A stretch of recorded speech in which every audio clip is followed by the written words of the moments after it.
Good morning, it's Misti Burmeister here. I help leaders and teams have the conversations they keep avoiding but really need to have and get really great results.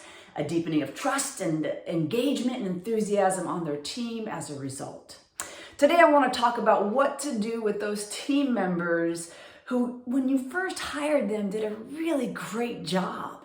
And then over time, it's like they've become complacent. They're not as, maybe their results are actually less good than when you first hired them. How do you get them back engaged and motivated? I recently had an experience like this with a lady that we hired to clean our home just about 12 years ago. She was so good at her job that we couldn't wait to come home just because it was gonna smell amazing. The cleaning was extraordinary.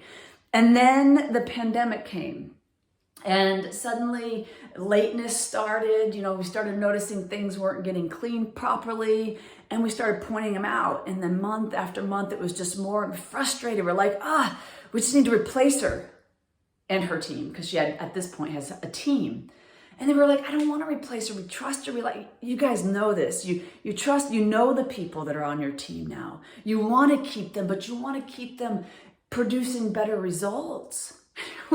You want to have their enthusiasm and their good results along with the trust that you've already gained. So how do we change that? This is what we did with her and her team that made a big difference. Here's what it is. Number one, we sought to remember why we hired them.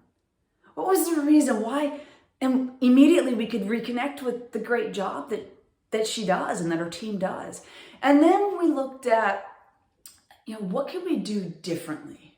We tried complaining, that does not work. What else can we try?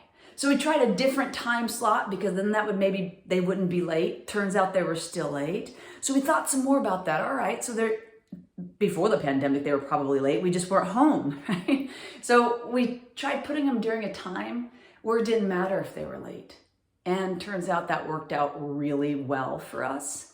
And then we tried some other things too, all of which worked really, really well for us.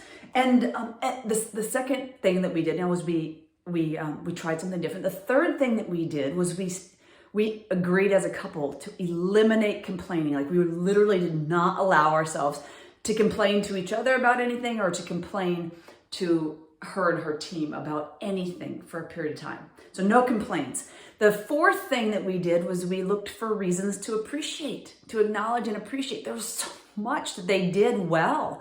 So we'd send notes to say, thank you. We really like the way you did this.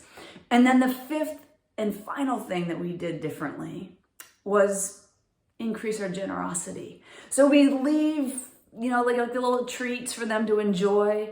And you guys, the result was magnificent. The results, the house has never been cleaner. And the same thing will be true with the folks on your team. They will never have produced as good of results when you shift into this strategy of, number one, why did you hire them? Remember. Number two, try something different than what you've been doing. Number three, eliminate complaining. Like, literally don't let yourself complain about that person inside your head, to them, or to anybody else. Number four, appreciate them. Look intentionally for reasons to say thank you. And then number five, increase your generosity. Give them additional opportunities that they would love. Give them a gift card to something. This has to come out of authenticity. But in the end, you'll watch your team go from sort of complacent, not really engaged, not producing as good of results. And then over a short period of time, you'll start to see an increase in productivity and engagement and great results and wanting to do even more. Try it. Tell me what your results are. If you found this video to be helpful, please push the share button and the like button. Also, if you've had a similar experience, leave me a comment below. I'd love to hear from you. Until next time, I will say, here's to your greatness.